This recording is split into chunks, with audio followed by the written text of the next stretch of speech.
Este martes 16 de septiembre nos vamos a ir a las 12:41 a la Universidad de Zaragoza, al campus de Teruel, para conocer un estudio sobre Europa y sobre el concepto que tienen los universitarios de Europa, que es uno de los conceptos que se ha estudiado en el proyecto de investigación europeo sobre conciencia y ciudadanía europea que lidera la Facultad de Ciencias Sociales y Humanas de Teruel y con el que llevan trabajando 3 años.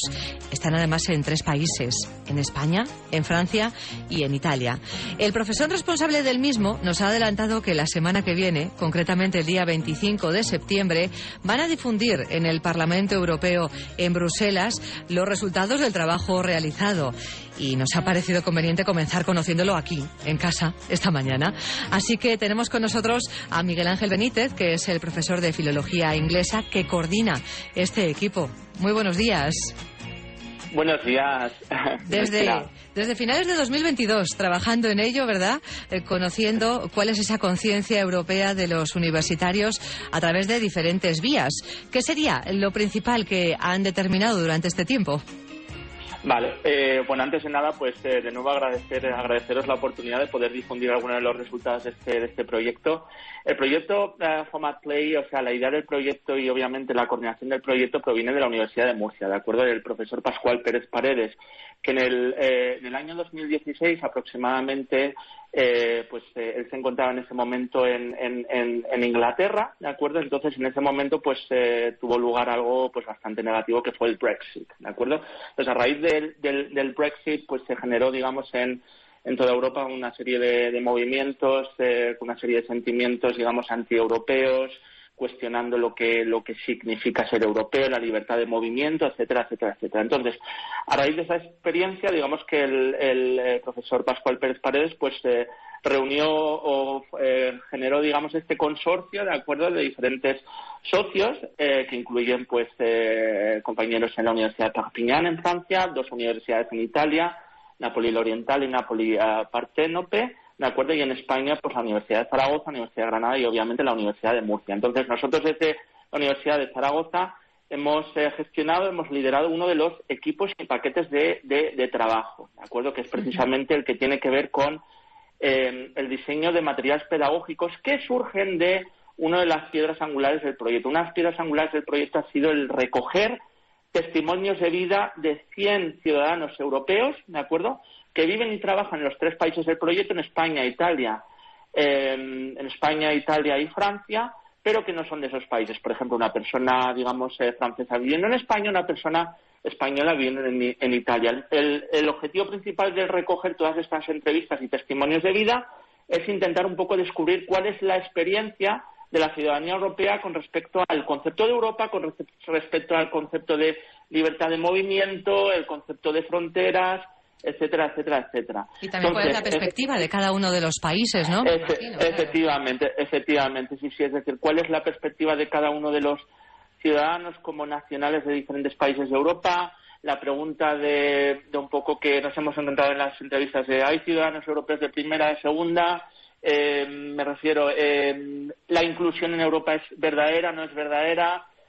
Nos encontramos con discriminación en Europa. ¿Qué está ocurriendo, qué no está ocurriendo? Digamos que gracias a todas estas entrevistas que están disponibles en la página web del proyecto para todo el público, hemos sido un poco capaces de un poco de descubrir toda esta serie de aspectos sobre lo que a fecha actual, de acuerdo, digamos, en esta Europa y en este mundo, ¿verdad?, tan convulso de polarización, de discursos de odio, digamos, un poco utilizar esas entrevistas para difundir discursos positivos sobre lo que implica ser europeo, sobre lo que implica pertenecer a esta gran familia europea. Y entonces, desde nuestro equipo, desde el equipo de la Universidad de Zaragoza, nuestra labor durante estos últimos 3 años ha sido la de, en base a estas entrevistas, generar materiales pedagógicos, ¿de acuerdo?, para promover entre ciudadanos, entre alumnado universitario de toda Europa, ¿de acuerdo?, y también entre el público en general, básicamente generar conciencia de Europa. ¿Qué entendemos por Europa? ¿Qué entendemos por libertad de movimiento?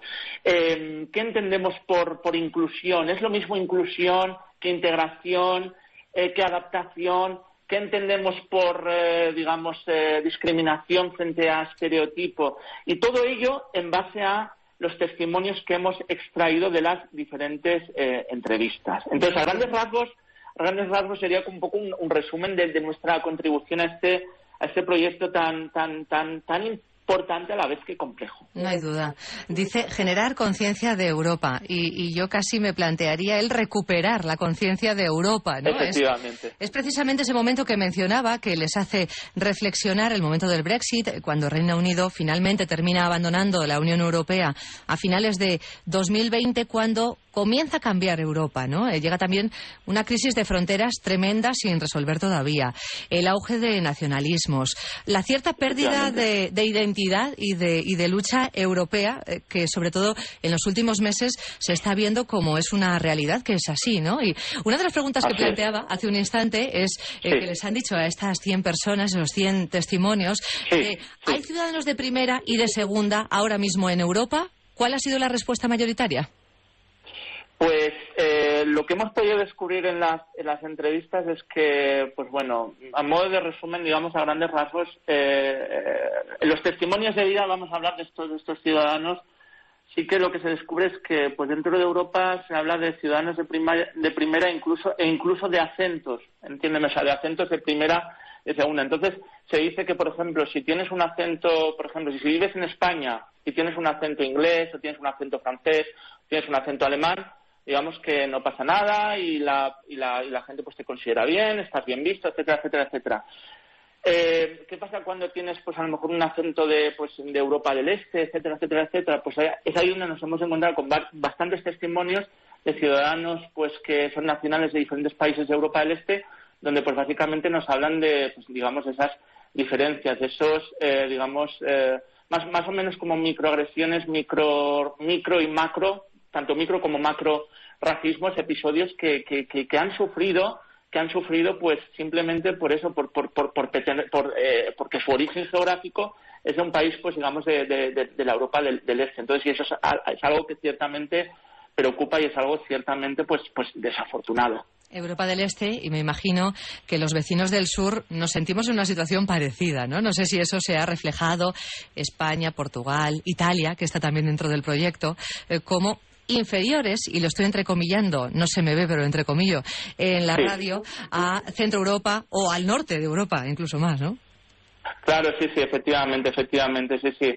En ese sentido estamos como más o menos unidos. Entonces, a ver, sí que es cierto que uno de los aspectos de las entrevistas es que, claro, es decir, digamos, los tres países que han formado parte del proyecto son, pues obviamente, países del sur de Europa, Italia, España y Francia, que más o menos somos, digamos, como más o menos hermanos. Y dentro de esa hermandad quizás hay más hermandad entre Italia y España. Pero sí, lo que acabas de comentar es cierto, digamos, esa diferencia entre, obviamente, el sur de Europa, el este de Europa y luego, pues, la Europa, digamos, más del norte, de los países bálticos, etcétera, etcétera, etcétera, o de la Europa central. Pues a Bruselas, que le toca ir la semana que viene al Parlamento Europeo a explicar todo esto también, ¿no? ¿Cómo lo afronta? Efectivamente, sí, pues la verdad con mucha ilusión. A la semana que viene pues iremos una de las compañeras del equipo, Teresa Barea, que es compañera del área de francés, de filología francesa, y yo mismo, y bueno, pues la verdad con mucha ilusión, con algo de nerviosismo, pero nerviosismo positivo, y bueno, con ganas pues un poco de difundir entre pues los parlamentarios europeos o quienes nos reciban pues un poco las bondades de pues digamos de la parte que nos ha ocupado, de los materiales pedagógicos que hemos diseñado y un poco nuestras ideas un poco de futuro. Una de las ideas de futuro sería pues un poco intentar que esos materiales se convirtiesen en una microcredencial europea de formación transversal para alumnado universitario en cualquier país de Europa, es decir, que podamos exportarlos. Entonces es algo que pues básicamente pondremos sobre la mesa y transmitiremos en el Parlamento Europeo, obviamente pues también con la intención de, pues en fin, si podemos tener colaboración por parte de la entidad, digamos, el Parlamento Europeo, de los parlamentarios, un poco ayudando un poco a difundir esta idea y de, pues no sé, algún tipo de colaboración pues sería estupendo. Pero como te digo, la palabra que definiría, digamos, el sentimiento es mucha ilusión y no sé, y alegría también. Ilusión, ganas y ojalá resultados también posteriores con esta presentación de lo que habéis conseguido recopilar con esos testimonios. Pretenden generar o recuperar la conciencia de Europa, a ver si sirve para que eso, se sienten, escuchen atentamente, tomen nota y entre todos reflexionemos también por dónde estamos y a dónde queremos ir, que es el objetivo final. Antes de despedirle, una pregunta. Me parece que no estará dentro del cuestionario de esas 100 personas, pero ya que es noticia, ¿se ha preguntado por Eurovisión a esos universitarios, esos europeos en España, en Italia, en Francia? No, la verdad que no. El tema de Eurovisión, por lo que recuerdo, no ha surgido. No ha surgido en las entrevistas, pero ciertamente es algo que está... Sí, o sea, entiendo la pregunta porque está ahora mismo sobre la mesa, ¿verdad?, con esto de considerar si España, ¿verdad?, debe seguir participando en Eurovisión o si no, pero no, el tema de Eurovisión no surgió, por lo que yo recuerdo. Ha apuntado de maravilla, porque es que vamos por ahí. Hemos preguntado hoy en la calle claro, por esto, y claro, sí. Pues me venía muy bien, aunque es cierto que lo de Eurovisión dejó de ser 100% europeo. Ya no sé ni cuándo, hace muchísimo tiempo. Efectivamente. Participan países de todo el mundo, eso es cierto. Pues muchísimas gracias por habernos acompañado. Miguel Ángel Benítez es profesor de Filología Inglesa en la Facultad de Ciencias Sociales y Humanas y la semana que viene va a estar en el Parlamento Europeo. Así que suerte y a la vuelta nos cuenta cómo ha ido, ¿eh? Perfecto, muchísimas gracias. Pues vamos, será todo un placer. Mil gracias por esta oportunidad. ¿De acuerdo? Al contrario, muy interesante. De hecho, el concepto lo anotamos aquí, ¿eh? Es recuperar la conciencia de Europa en un momento como el actual. Qué importante es.